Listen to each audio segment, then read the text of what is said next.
Sony. Today I am tell about Hindi chapter. मैं आज आपको पार्ट 13 के बारे में बताने वाली हूँ। Missile man.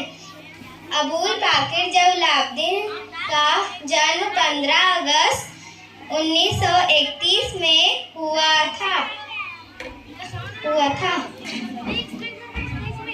उसके पिता गरीब थे और उनके पास ना ही ज्यादा पैसे थे। उसके पिता लोगों को नाव किराए पर दिया करते थे। उसकी माँ गृहिणी थी।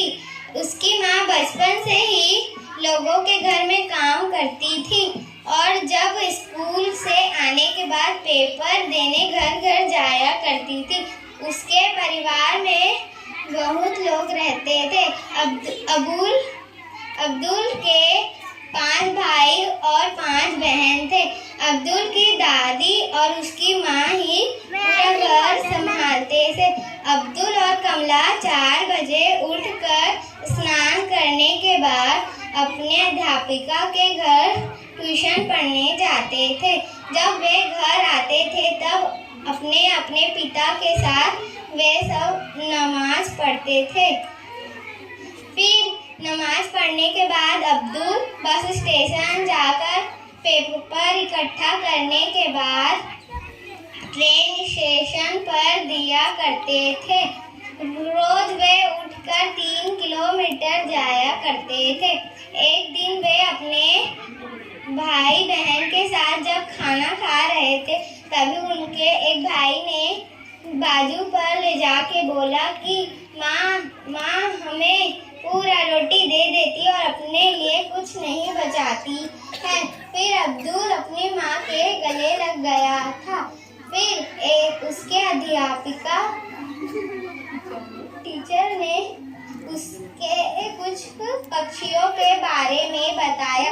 अब्दुल और कमला के साथ साथ कुछ बच्चों को भी समझ नहीं आया। अब्दुल और कमला और कुछ बच्चों को लेकर उनके अध्यापिका बीच के पास गए और कुछ उड़ते पक्षियों को दिखाया। अब्दुल और कमला ने सोचा यह विज्ञान का शिक्षा हमें कुछ उड़ानों मिशन पर भी हमारा काम आएगा, जैसे मिसाइल इंजीनियर, एरोप्लेन इंजीनियर। विज्ञान और मिसाइल से हम कुछ मिसाइल मैन वे मिसाइल एक तैयार किए और वे मिसाइल मैन बन गए। अब्दुल और कमला को मिसाइल मैन के नाम से भी जाना जाता है। अब्दुल हमारे देश का 11वें प्रधानमंत्री थे। उनका निधन अब्दुल और कमला का निधन 27 जुलाई 2015 में हुआ था।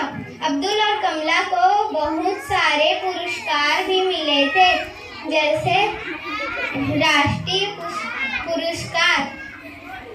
फिर वे 2011 में कमला का भी निधन हो गया था। That's it. Clap for Sinmi. Very good, Sinmi. Anyone?